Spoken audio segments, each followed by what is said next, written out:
Hello, Murphy Daly here, and I am back for part two of A Model of Christian Charity. As you know, I've been doing a series about American literature inspired by someone's question saying, I'm not from here and I'd like to know more about what American literature is about. So I already did a lecture, a video about Pilgrim's Progress, and I did part one of A Model of Christian Charity. We're talking about the very beginning of America's founding, and for A Model of Christian Charity is a sermon that was given by John Winthrop in 1960 to the Puritans, the Massachusetts Bay Area, and he ended this sermon talking about this new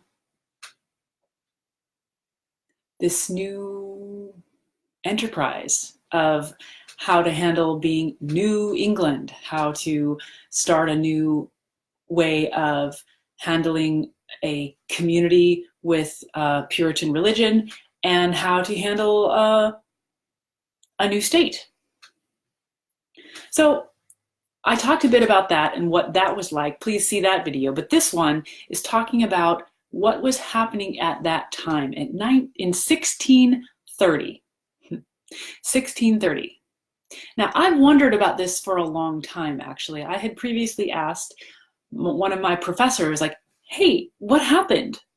We were talking about all these lovely books from the Victorian era of England. And oh my gosh, there are so many gorgeous novels in that time period, just not just in England, but kind of all over the world. Some beautiful literature where that just exploded in great literature. Like, well, what came before? Well, oh my gosh, Shakespeare came before, right? Shakespeare hit the scene in 1570 in London, and he was writing plays. His plays weren't really published in their entirety until 1623, but this was a period when there was some good literature happening. This was beautiful literature, beautiful metaphors, and this was poetry, because he was doing iambic pentameter, good stuff. Even, and that's like still considered to this day a pinnacle of beautiful literature in English language. No one would argue that Shakespeare is one of the highest works of literature, what he wrote. Also, 1611, the King James Version of the Bible. This was happening close to the time when the printing press was starting to be disseminated. And so the printing press was invented. One of the first things that was printed on the printing press was a Bible. And printing presses began to pop up around. People like, we want this. This is necessary. And they did a lot of printing. A lot of printing was done. Shakespeare was one of the things that was printed. And in the English language, the King James Version of the Bible, which is still one of the most beautiful and influential books in terms of phrases. Oh my gosh, the phrases in the King James Version of the Bible are constantly used. People don't even know how often they're used because they're just beautiful. And it was intentionally created to have beautiful literature. It reminds me a bit to go back to the Divine Comedy by Dante, which completely overturned the Italian language. What he wrote, everybody said, we're going to talk like what he did. So the King James affected the English language incomparably. So here we have Shakespeare, and here we have the King James Version of the Bible, which was worked on by a number of people. Pinnacles of gorgeous literature.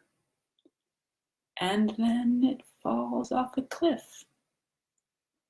Where did it go? I asked my English professors, what happened? Well, there were pamphlets and there were sermons. Yeah, so I took another look. Pilgrim's Progress was written during that period and published during that period, and Pilgrim's Progress is notably very religious, right? But during that time period was when Cromwell hit Britain really hard. That was a period of an English civil war. The English actually killed their king. There are a lot of political reasons that they felt like that was the right thing to do. But this was even before the French Revolution, which was famous for regicide as well. So the English did it first. They had a civil war, and they were like, oh no, king, you're not doing what we want. You need to be dead. And that's when Cromwell took over. When did Cromwell take over? Well, the English Civil War was going on in 1628, which was a little before Winthrop gave this sermon, A Model of Christian Charity. There was so much unrest happening, and it had a lot to do with the Puritans. Cromwell was a Puritan, that there was an impetus for the Puritans to leave England and start a new England. Interesting. Well, also, right about this time period is known for, and I mentioned this in the description of Model of Christian Charity. It's a very Socratic piece of work. It's question, answer, question, answer. So this has to do with the,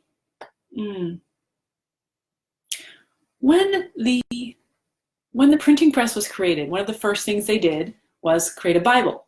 Well, the Bible is old stuff. This is not new. It's been around a long time and it's been preserved. And some of the other things that they put on these printing presses were what they had been studying for centuries.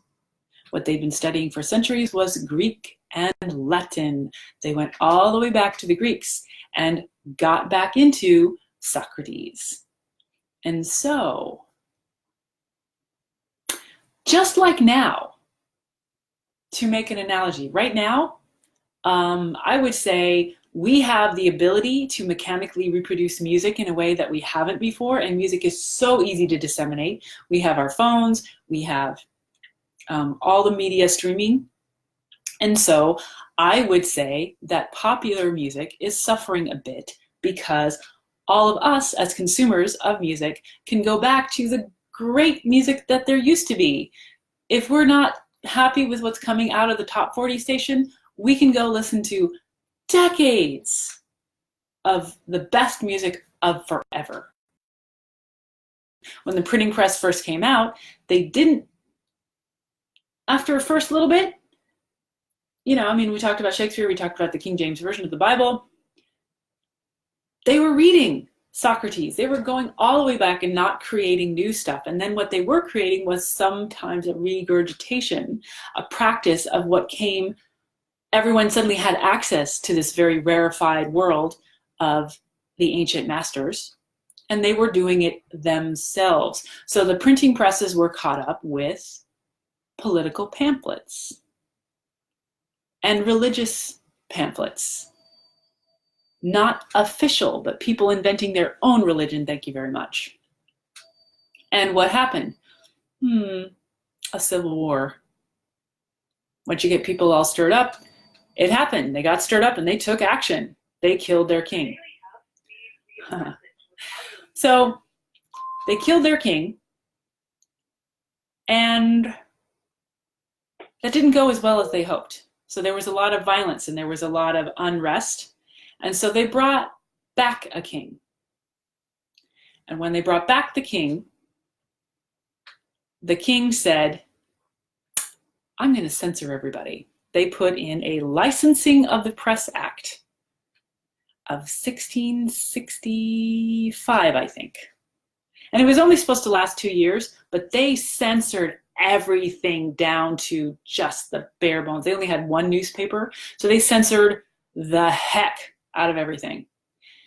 And it lasted all the way till 1695. Oh, Oh, so there was less output of literature during that time, during the time of strict censorship? Oh, that's what happened. So when I look and I see, where did all the artists go? They got censored out of existence. That's what I see. So there was huge political unrest, which affects the output of creative expression. And then the political unrest got tamped down, and they went for extreme censorship, and that choked people's ability to express themselves. So it wasn't until the 1700s and a bit after that things started to loosen up.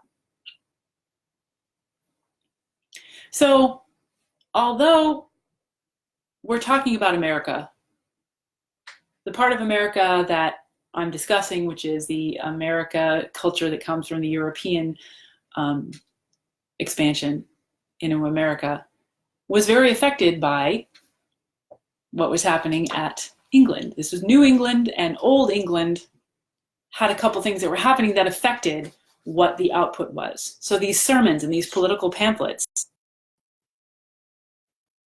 were literature of the day. And that's what was happening. So although this is a sermon and only a 10-page one, this was about as good as it got. One of the reasons why it was so exciting when Pilgrim's Progress showed up is because here was an amazing work of a story. It was a story. There was a narrative. And they kind of hadn't had a lot of that. So I wanted to address this part separately because the literature itself, the text itself, I addressed earlier, and there's a lot going on there, but also understanding its place in history helps us understand the impact that it has and the context that it's coming from. One of the next things I want to talk about is what came later, a bit later, in Benjamin Franklin's autobiography, which was a significant piece of literature that came out and really was globally popular and is still popular. So we can look forward to that next time. But I wanted to talk about what was happening in the world so that we can see what's happening with the literature and really place it within the context that it was written.